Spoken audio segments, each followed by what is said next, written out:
마가복음 1장 44절 45절.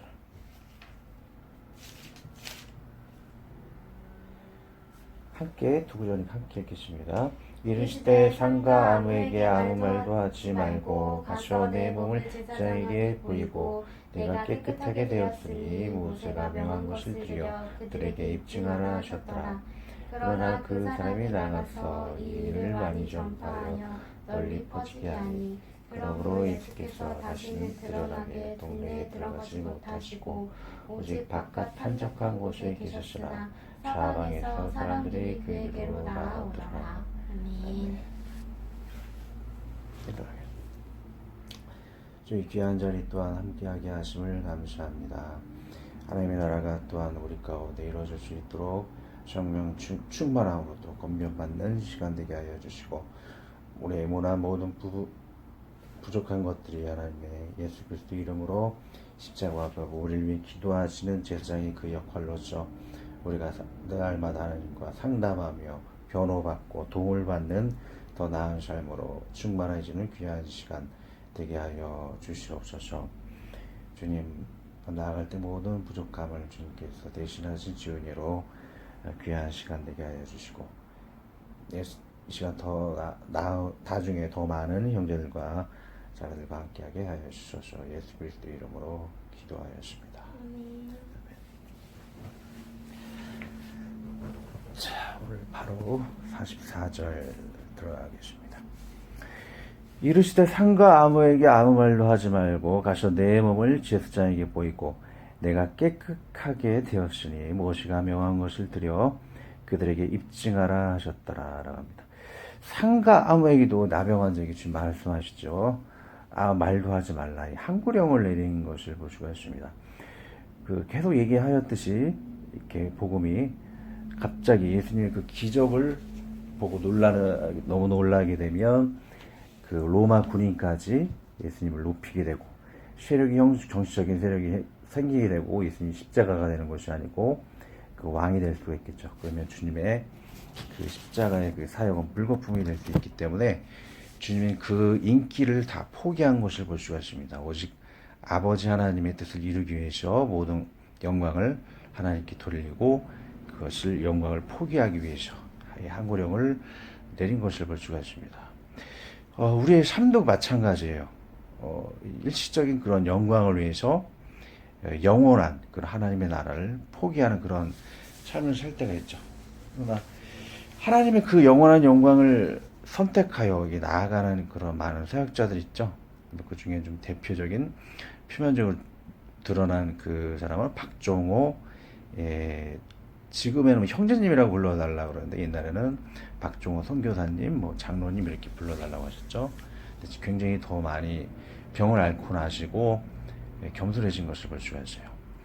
서울대 성악을 나와가지고 세상적으로도 나갈 수 있는데도 불구하고 많은 친구들이 그런 세상적으로 나가는데도 불구하고 본인은 CCM 활동만 더 열중해서 하는 것을 볼 수가 있습니다. 나중에 하나님 오실 때 이런 분들이 더 많은 하나님의 영광을 위해 세상적인 것을 포기한 이런 분들이 더 큰 하나님의 상급을 받을 줄로 믿습니다. 자, 그 전에 그랬어요. 우리가 하나님을 믿을 때에 필요 충분 조건의 그런 신앙이 있다 그랬죠. 하나님을 위해서 부수적으로 얻게 되어진 것이 충분 조건의 신앙, 필요 조건의 신앙은 꼭 우리에게 있어야 할 대속의 복음의 그런 신앙이라고 그랬습니다. 근데 이 필요 충분 조건의 신앙을 다른 관점으로 보면 복지 선교, 또 복음 선교 이 두 가지로 또 나눠볼 수가 있을 것입니다. 하나님을 처음 믿었을 때 먹을 것들이 주어지고 그리고 병들이 치유되는 것, 그것은 첫 번째 복지 선교라고 할 수가 있겠죠. 선교사들이 처음 들어왔을 때에 학교를 세우고 병원을 세워서 사람들을 고치고 교육해서 이 나라를 발전시키는 것을 볼 수가 있습니다. 그것을 복지 선교라고 할 수 있겠죠. 우리나라의 그 유명한 선교사는 저도 잘 몰랐는데 고대에는 로제타 홀이라는 그 감리교 여자 선교사님이 그것을 병원을 세웠다 그래요. 고대 그 병원, 대학병원을 그 여자들을 위해서 또 의사들을 많이 양성하기 위해 처음 세웠다 그러죠. 지금은 남녀 이렇게 같이 양성을 하지만 이런 활동이 복지 선교에 해당이 될 것입니다. 이렇게 사람을 치유하고 교육시키고자 하는 일단 사람들이 복음을 전해야 되려면 복지가 더 이제 윤택해야 되어지고 사람이 많이 모여야 되잖아요. 그 조건을 만족하기 위해서 일단 모이게 하시는 그런 일을 하셨다. 예, 로제트 타월 또 그 연세대학교 같은 경우에는 언더우드 선교사님이 학교를 세운 것을 볼 수가 있습니다. 자, 두 번째는 이 복음 선교라는 것이 있어요. 사람들을 모으고 교육시키고 또 복음을 전파해서 또 고급 그런 인재를 양성하는 그런 과정이라고 할 수 있겠죠. 이 두 가지 복지 선교와 복음 선교는 사람들 옛날에 신학하시는 분들이 경쟁을 많이 했어요. 복음 선교만 해야 된다 또는 복지 선교만 해야 된다. 그런데 지금 최근에 와서는 토탈 살베이션이라고 그러죠. 종합적인 구원 사역을 해야 된다. 복지에서 사람들에게 윤택하고 그리고 또 복음을 또 전해야 된다라는 두 가지 선교를 최근 신학에서는 강조를 하고 있죠. 예수님도 이러한 목적에서 먼저는 사람들을 고치고 그리고 또 오병이의 기적을 통해서 먹이시고 복음을 전하신 것을 볼 수가 있습니다. 근데 우리의 거듭나는 신앙을 본다면 이런 복지 선교에만 머무르고 복음 선교에 뭐 이렇게 거듭나지 못하는 더 큰 차원의 그러한 성장하지 못하는 그런 신앙의 사람들이 있죠. 고대 같은 경우에는 선교사님이 복음 전하기 위해서 근본적으로 또 세운 건데 그러잖아요. 요즘 뭐 고대 같은 경우에도 타락한 그런 뭐 의사들이 많이 배출되곤 하잖아요. 이렇게 훌륭한 사람들이 훨씬 많지만 그런 고대에서 좋지 않은 그런 기사들이 난 것을 볼 수가 있습니다. 그런 사람들은 이 복지 선교에만 혜택을 받고 복음 선교에 치중하지 않았기 때문에 교육을 받아놓고 복음을 제대로 받아들이지 못함으로 타락한 그런 사람들이 있는 것을 볼 수가 있습니다. 그런 사람들 중에 성경의 대표적인 인물은 가룟 유다라고 할 수 있겠죠. 하나님께서 그 능력을 행하시고 천사들을 통해서 그런 권능을 행하실 때에 그런 천사들과 그런 먹이심을 통해서 군대들이 힘이 양성이 돼서 정치적인 메시아로서만 바라왔기 때문에 가룟 유다에 더 발전하지 못한 신앙이 되는 것을 볼 수가 있습니다. 자, 우리는 이러한 복음 선교, 즉 복지 선교에서 받게 되는 혜택이 주어지지 않을지라도 우리의 삶이 윤택하지 않을지라도 복음 선교에까지 흔들리지 않고 예수님의 복음 안에서 우리 신앙이 변질되지 않아야 할 것입니다. 주님 오시는 날 우리는 정말 복음적인 선교, 그 필요 그런 신앙의 십자가의 그 신앙 안에 거하는 사람들에게만 하나님께서 주실 상급이 있을 것입니다. 확실히 어느 신앙에 거하는 사람인 것을 구분해서 하나님께서 상급을 주실 것이기 때문에 우리는 거듭난 신앙에 복지 그런 선교를 받지 않아도 흔들리지 않는 그런 믿음 안에 거할 수 있도록 해야 할 것입니다. 자, 그래 우리는 이런 복음 선교 안에 거함으로 말미암아 우리가 복지 그런 혜택을 누리지 않아도 이웃에게 그런 사랑과 은혜를 믿음 안에서 나눠줄 수 있는 그런 신앙 안에 거해야 할 것입니다. 자, 오늘 또 본문 말씀 중에 눈여겨볼 만한 그런 내용이 있는데요. 이 나병 환자가 병 치료를 받은 뒤에 제물을 드려야 할 것이고, 그리고 또 이것저것 복잡한 절차가 있는 것을 볼 수가 있죠.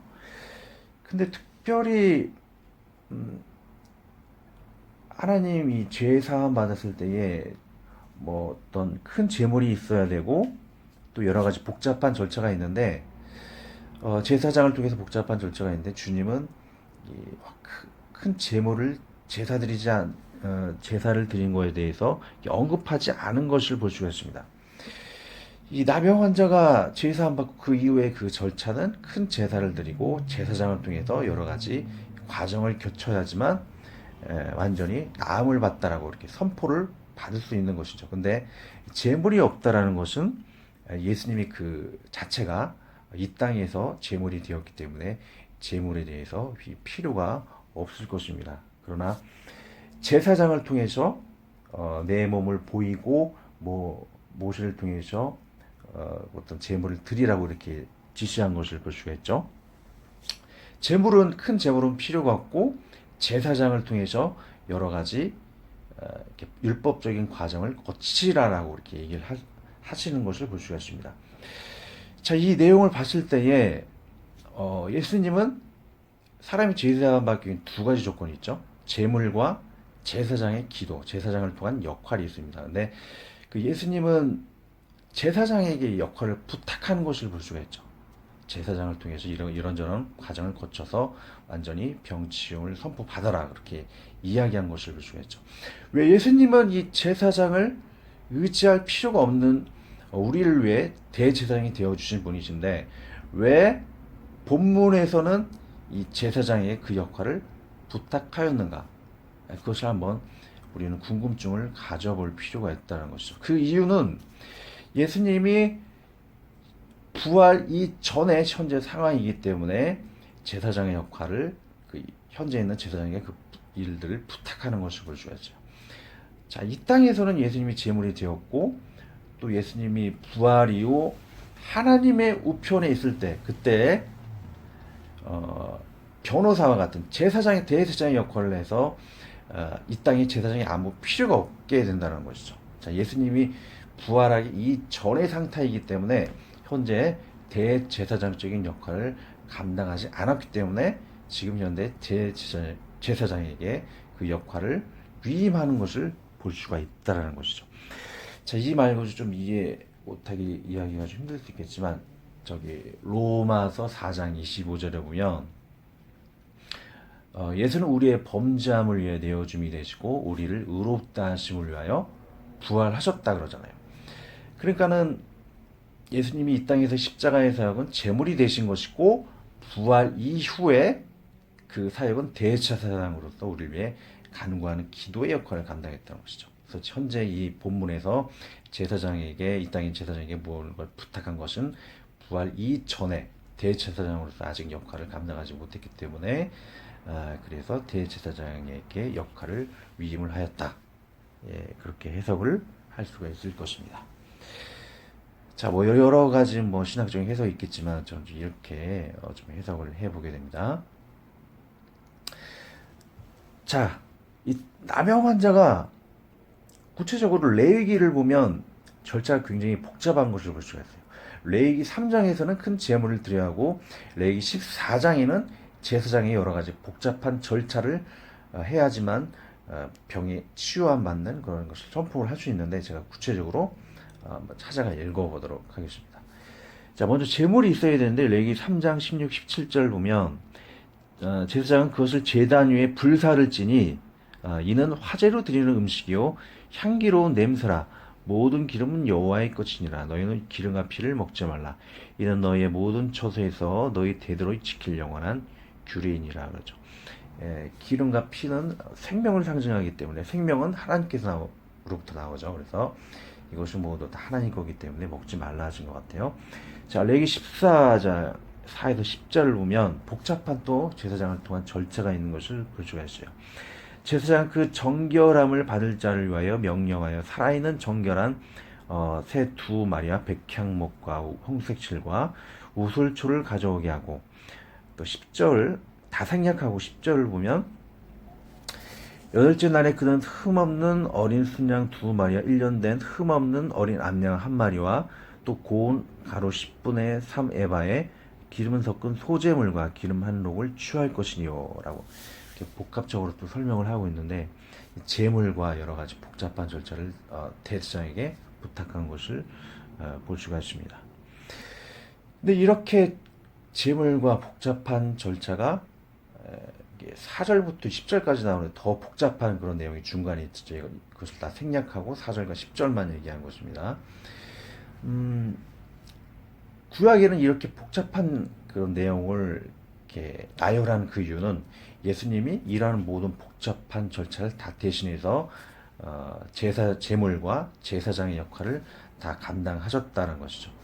우리가 예수님을 믿기만 하면 이러한 복잡한 율법의 제사를 지킬 필요가 없다라는 것을 우리가 한 번 더 생각을 해볼 수가 있습니다. 그냥 추상적으로 구약의 그 600가지 이상의 율법을 대신해서 우리에게 10개 주님을 영접할 수 있도록 해주셨구나, 그런 감사함을 생각해 볼 수가 있지만, 레위기 이 설을 통해서 큰 재물과 복잡한 절차를 다 주님이 대신하셨구나라는 것을 이렇게 설명해 드림을 통해서 하나님께서 우리 얼마나 감사한 일을 하셨는가 한번 더 생각을 해볼 수가 있죠. 자, 그리고 지금에 와서는 우리에게 병을 고쳐주시는 하나님이 그런 일을 하셨을 때 어떻게 해야 될까요? 굉장히 단순해지게 되었죠. 그 예수님의 이름으로 제물이 되시고 제사장이 되신 예수님의 이름으로 감사 기도만 하게 되면 이런 절차를 다 무시할 수가 있게 되죠.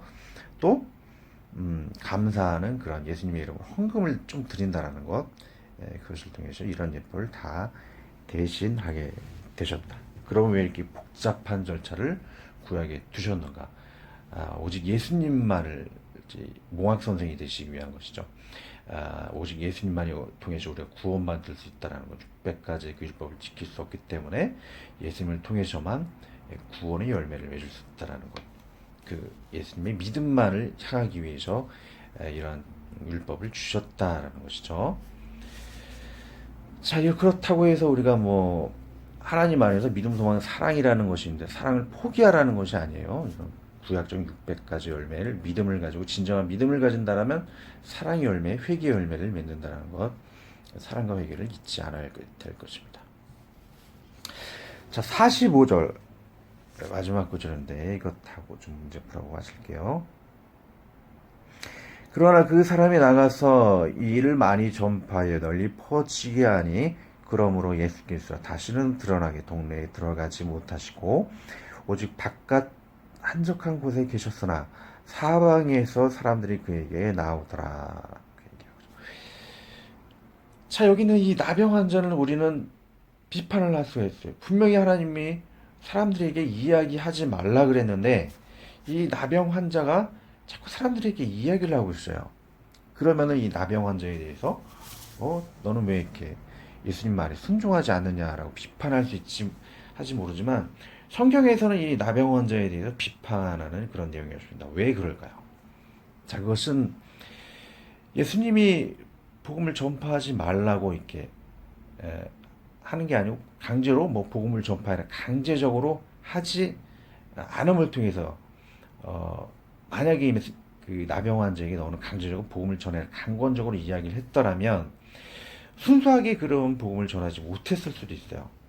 예수님을 이용하고자 하는 그런 나쁜 사람들이 또 그 소식을 듣고 잘못된 부정적인 그런 목적을 수단적인 그런 예수님을 이용하려는 그런 생각을 가지고 나쁜 사람들이 주님께 나올 수 있다는 것이죠. 근데 예수님을 복음을 소식을 전하지 말라 했는데도 불구하고 이 나병 환자가 열심히 소식을 전하였다라는 것은 순수한 마음으로 복음을 전하였다는 것이죠. 그래서 순수한 마음으로 전했기 때문에 악의적인 사람들이에게도 그런 사람들이에게는 좀 나쁘게 영향을 끼치지 않고 순수한 사람들에게만 그렇게 이야기를 전하고 소식을 전했기 때문에 주님께 나오는 그런 많은 사람들, 순수한 마음으로 나오는 사람이 많았기에 예수님이 복음을 전하지 말라 해도 함을 통해서 긍정적인 효과가 나타났기 때문에 성경에서는 이 나병 환자에 대해서 비판적으로 생각하지 않았을 거라는 그런 생각이 듭니다. 그리고 나와왔던 그런 사람들은 어느 지역의 사람이죠? 이 갈릴리 지역의 사람이다라는 것이죠. 갈릴리 사람들에게 예수님이 유독 더 복음을 더 많이 전했던 이유가 무엇일까요? 그전에도 이야기하였듯이 이 갈릴리 지역은 세상의 많은 열방들이 거쳐가는 그런 지역이에요. 그러다 보니 많은 혈통이 섞여 있다는 것이죠. 이곳에 복음을 전했을 때에 또 부침성이 있겠죠. 여기서 복음을 전한 그 많은 사람들이 많은 혈통이 섞여져 있기 때문에 다른 민족에게도 복음을 전할 때에 꺼리낌이 없이 부침성을 가지고 복음을 전파할 수 있기 때문에 주님은 이 지역을 선택할 수 있었을 것이다. 그러나 정반대인 그 아랫지방인 유다 사람들에게 이렇게 효과적으로 더 많은 시간을 할애해서 복음을 전하지 않은 그런 이유가 있겠죠. 자, 유대인들에게는 복음 전파에 적합하지 않은 세 가지의 특징이 있어요. 자, 첫 번째는 선민의식이라는 것이죠. 자기 민족만 선택받았다는 그런 의식, 독선적인 의식이 있었기 때문에 복음 전파에 효과적이 못한 그런 지역의 사람이었다. 두 번째는 혈통주의를 강조했다. 자기 이렇게 다른 지역에 가서도 혈통이 섞일까봐 두려워하는 민족이라는 것이죠.